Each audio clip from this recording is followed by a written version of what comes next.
Sometimes something will fall into your lap like a great bag of gold. Welcome, lovely, and potentially to get you out of the poo. Other times what will fall into your lap is more like a wasp nest. And that may indeed sound like a rather horrific and ungrateful suggestion. I'm in one of those what do I do next moments. Observe, if you will, this MGF. It's an MGF VVC 160 with 143 brake horsepower. I'm not sure why it's called a 160. In fact, maybe it's not. With a top speed of 130 miles per hour, this is kind of the ultimate MGF. It's the correct kind of colour. It doesn't have a leaking hard top. It has leather seats and it only has 71,000 miles on the clock. It also has its right to be on the road with the approval of an MOT certificate that's available for another 173 days. It should be exactly the kind of thing that I've been put into my care. You see, it doesn't actually belong to me, but it kind of could do if I really wanted it to do. Currently, it's owned by a man that I shall call SB. Real name Steve.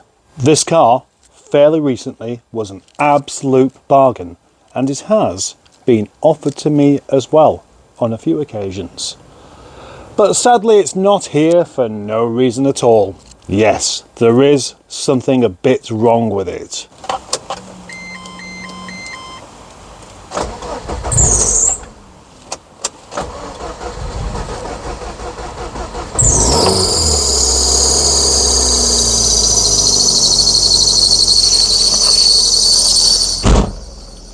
Squealing like a vegetarian eating a lard sandwich.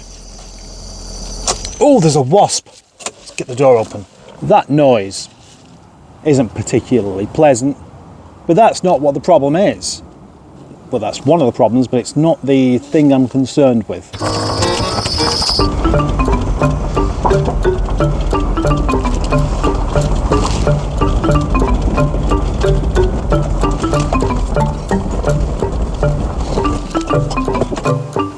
Leaning like a gangster with a gammy leg. It's an infection. It's gangrene. It's going to have to be amputated by the looks of it because this is right on its bump stops. But not so long back, it wasn't. And I don't think it's a matter of just needing pumping up. No doubt the sphere has burst or spilt its fluid everywhere in some sort of objection to being on the road. The F's replacement, the TF, didn't have this problem because it didn't have hydrogas suspension. It had springs like a normal car. But the hydrogas is really good when it works, but this one clearly doesn't. Another thing unique to the MGF and TF is the K-series engine. You couldn't buy a diesel MGF, you couldn't buy this car with a Honda engine. It was always just a K-series, either a 1.6 or a 1.8. And sometimes, like this, with the VVC head. There really isn't an engine misdiagnosed with head gasket failure more than the K-series engine. But it doesn't mean it doesn't happen, because it does, and it can. And that is one of my concerns with this, which I shall find out for definite quite soon. It's my instruction to take this car apart and sell all the bits, but I don't want to do that. I would much prefer to move it on as a project, because although the MGF often aren't really worth very much because there are so many of them still about, this one is quite special. For one thing, it's not rotten. The sills aren't going. The subframes are all fine. That's the main thing to be looking out for on an MGF, that and the gear linkage. Oh, and speaking of the gear linkage, notice the Mike Satur pedals. And then if we look at this gear linkage itself, it's a short throw. The Mike Satur quick shift gear linkage, which apparently all by itself is worth about £250. Found some perfume.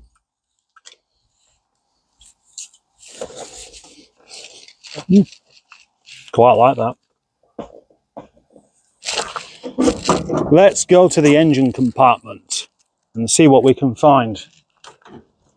First of all, there doesn't really appear to be very much coolant in there at all. In fact, I would say that's more like water. To my despair and disappointment, lots of the audio file went corrupt on this. And when I say corrupt, I mean the microphone wasn't connected properly. I've since managed to find a way around that, but that's not relevant. Just under there somewhere there is a pipe that's spurting out a bit of water.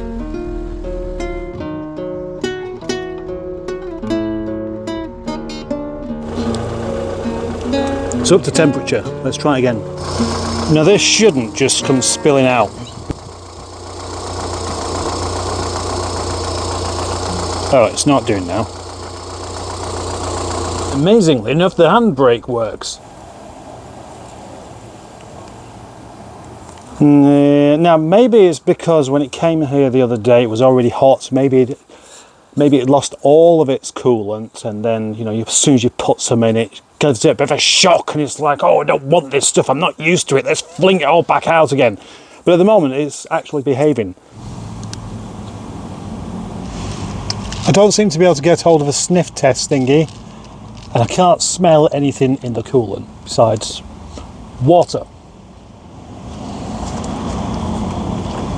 Oh, the horn works. So without taking it onto the road, I can't really say much else about it. Besides, I do know that the oil gets to a very high temperature, which could be down to a number of factors. At least the MGF does have the oil temperature gauge on there. Quite unusual really, because most cars don't.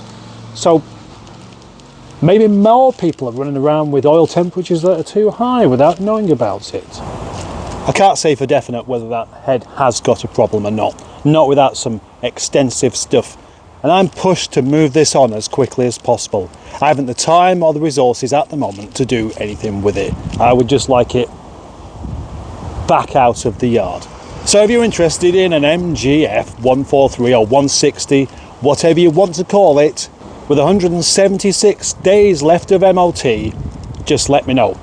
Let's say 500 quid.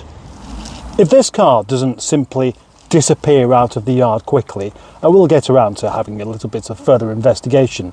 Maybe it's just that pipe, maybe it's just the inlet manifold, maybe there's just an airlock. I really don't know at this stage, but there's the chance. I'm offering it out already just to get rid of the bugger and to free up a bit of space. Thank you for watching, and I'll see you in the next video.